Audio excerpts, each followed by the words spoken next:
أعوذ بالله من الشيطان الرجيم بسم الله الرحمن الرحيم الحمد لله الذي خلق الإنسان وعلمه البيان وأشكره شكرا من طلب المزيد من الملك الديان أشهد أن لا إله إلا الله وحده لا شريك له وأشهد أن محمدا عبده ورسوله الذي لا نبي والرسول بعده اللهم صل وسلم وبارك على أمثال السيارات سيدنا محمد وعلى آله وأصحابه أهل الفضل والعرفان أما بعد ويا عباد الله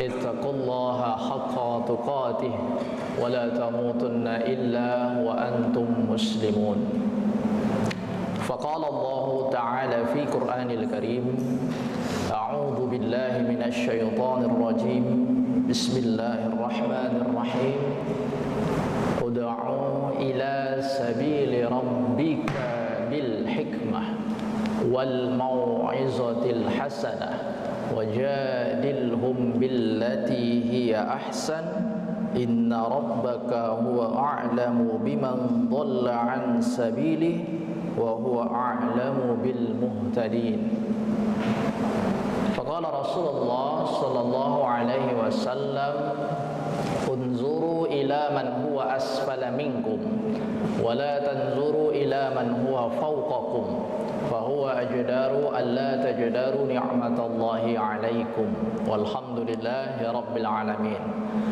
Hadirin sidang jamaah Jumat rahimakumullah. Pertama dan yang paling utama tentu mari kita mengucapkan puji serta syukur kita kehadirat Allah Subhanahu wa taala. Hari ini duduknya kita di masjid ini bahwa ini merupakan tanda cintanya Allah dengan segala nikmat yang telah diberikannya, maka patutlah kita untuk bersyukur kepadanya. Salawat beserta salam senantiasa kita haturkan kepada junjungan kita Nabi besar Muhammad sallallahu alaihi wasallam.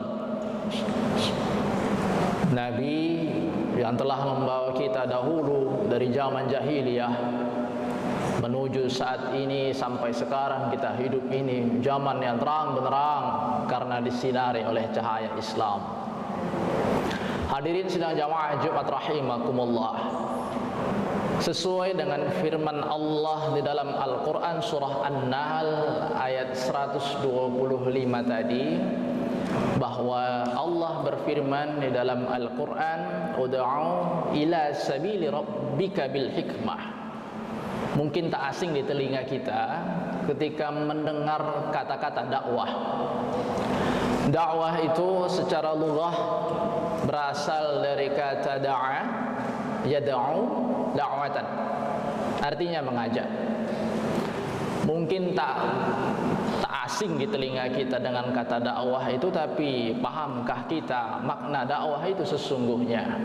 Maka di dalam Al-Quran surah An-Nahl ayat 125 tadi Allah katakan ada 3 metode dakwah yang bisa kita terapkan. Bil hikmah yang pertama. Hikmah itu sesungguhnya hanya bisa dilakukan oleh orang-orang yang kalau kata ulama tingkat keagamaannya tinggi, wara', sudah zuhud dia. Tapi untuk orang awam seperti kita, bahwa hikmah itu bisa kita lakukan. Jadi mengajak orang lain berbuat kebaikan dengan cara hikmah. Kadang tak sadar kita, apa yang kita lakukan itu ditiru orang lain. Kita sedang jalan, mungkin ada batu di tengah jalan, kita singkirkan, dilihat oleh orang lain, ditiru olehnya. Padahal maksud hati kita bahwa kita ingin menyingkirkan batu itu agar kita tak jatuh.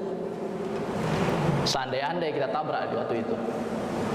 Tapi orang lain yang melihatnya, dia ikuti apa yang kita lakukan, maka itu menjadi dakwah.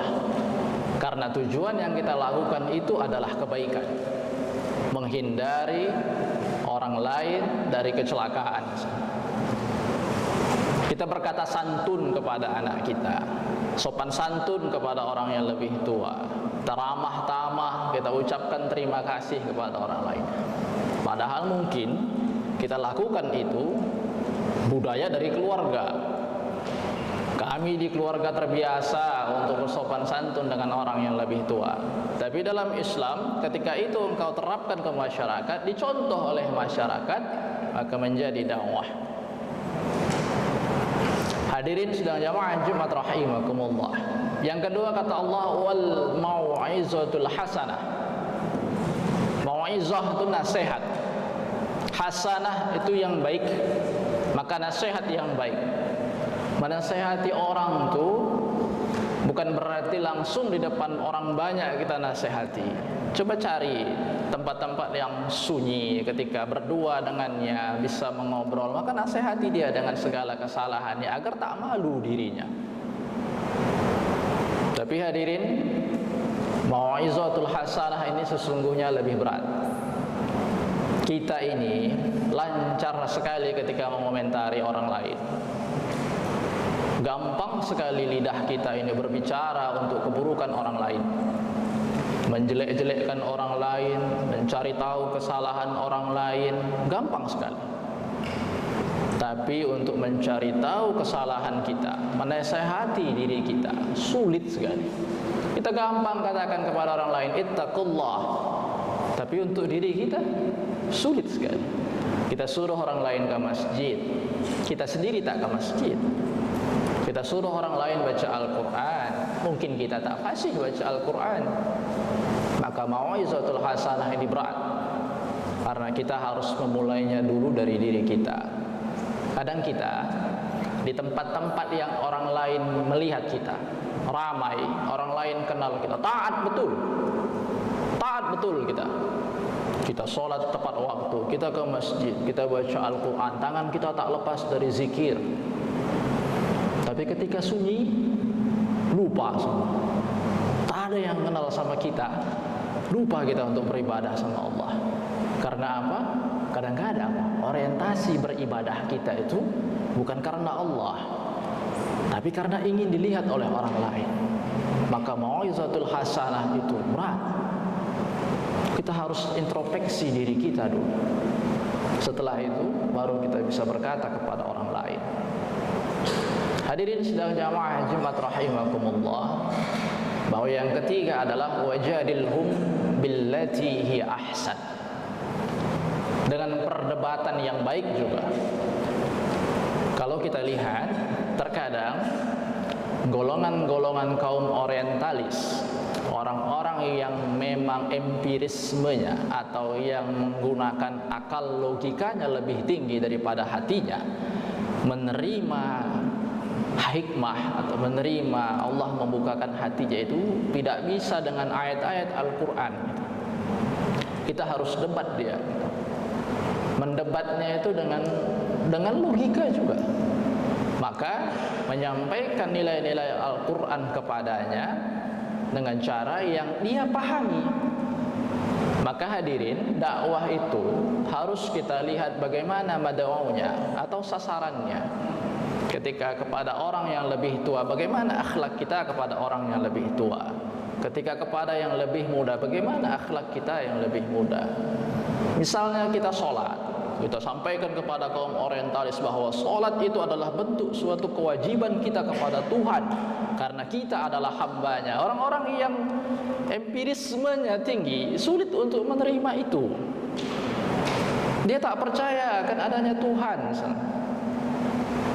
Lalu bagaimana kita menyadarkan mereka bahwa kita katakan bahwa sholat itu selain disuruh oleh Allah, sholat itu manfaatnya besar bagi kesehatan.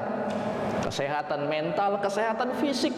Buktikan ketika ruku, ketika sujud misalnya, kepala lebih rendah daripada belakang, maka oksigen itu akan mengalir ke otak.